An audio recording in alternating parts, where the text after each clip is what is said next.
let's take a look at the two watches that I've been wearing the most lately.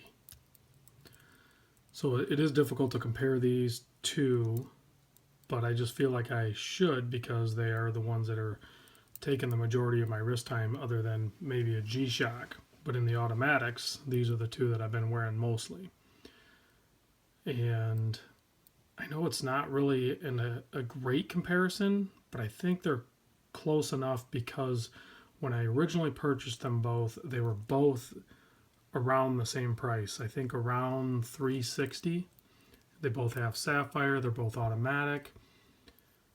And then there's the pros and cons of each. Bracelets are both pretty good on both. The case. I mean, you've looked at, if you're watching this video, I'm sure you've looked at both these watches, and I've looked at both of them individually. So, but I honestly have to say, and I do like them both for their own reasons. But if I had to choose, if somebody said you have to choose, you can only keep one, I'm gonna choose the Khaki King. And I can't really pinpoint exactly why. I do like the Power Reserve, but if I'm gonna wear more, then the Power Reserve is really irrelevant. I am a huge fan of the way the day-date display is on it, and the hands and the dial and the thinness of the case. So I think it's probably all of those things combined. I do like the brushing on the side of the case. Really, the only polishing on this thing is around that bezel, whereas the Seiko has quite a bit of polishing. Which looks great. They do a phenomenal job on it.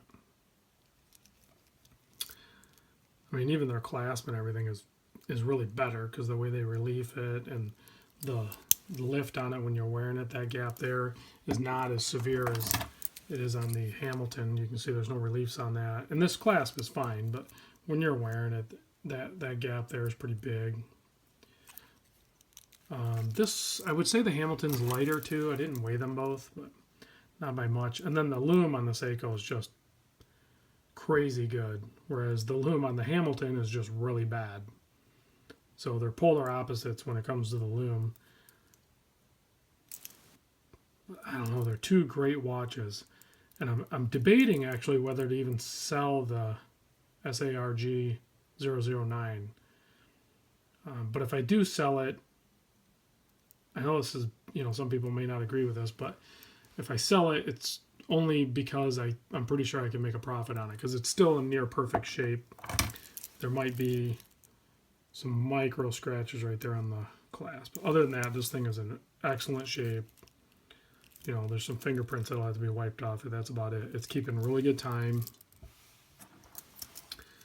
I think it might be, I set this yesterday, it might be just a couple seconds slow in 24 hours. So it might be running just a touch slow. But if I did sell it, because like right now, these you can't even find them as well. The sources that I looked, like on Amazon or eBay, there's just none available. And if you look at some of the ones that have sold, they're ranging anywhere from $350 to $4 something, and I'm sure the price is going to continue to go up. So, it might be something I put on eBay and start with a higher price and just see if I get it. If I don't, then I'll just keep it because it's probably going to be one of the ones that just continue to go up until it's ridiculously priced. So, but the Hamilton, I don't see myself selling this. I really do like this one to the point where it's a keeper. The movement on it is really cool. It has insane power reserve. This is that new movement they're putting in some of the Hamiltons. I don't know if they're putting it in all of them. I am going to purchase some of the newer Hamiltons. I'm assuming they're going to be in all of them, like the H10, H40s, or whatever they are, H80s. Whereas the Seiko has the 6R, which is still a great movement. I don't know if this is focusing right. 6R15C. This thing is still in really good shape. So, and I still have I have all the stuff that it came with. So, let me know what you guys think on these two. I know it's okay to compare these two. I think it's not like I'm comparing a Monster to a Omega or a Tudor. I know that caused some controversy. These two are probably more in line for sure. you know, Swiss and then Japanese. So, and I'm gonna buy some more Hamiltons and check them out. You know, there's some cons with some of the Hamiltons too, but I don't know. There's something about it. It's pulling me in more so than the Seiko is. A lot of the new Seiko stuff that's coming out is really not intriguing me much. So, which is kind of another reason why I might keep this, especially if I can't make some good money on it, just because this would be, you know, this is a future classic. There's no, you can't deny that. This guy is definitely a future classic. So, let me throw my battery in this. And I did the individual reviews on these in the past, but I'll see if I can show you guys real quick. Part of the reason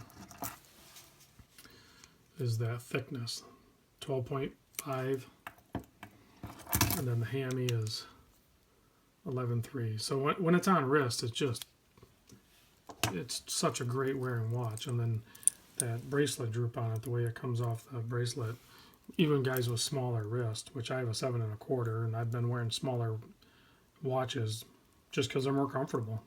And I'm starting to get this one banged up a little bit, so you can tell I wear this one more. So, and I like that. I'm looking forward to getting some more marks on this guy, honestly, that it's mine. So let me know what you guys think in the comments, and I have plenty more things coming up in the future. I might even take a look at that yellow Seiko clock back there. I've had a few people asking me about that. I've been ordering a lot more tools, some better quality tools, so I might review those at the same time that I'm going to be these movements in the background.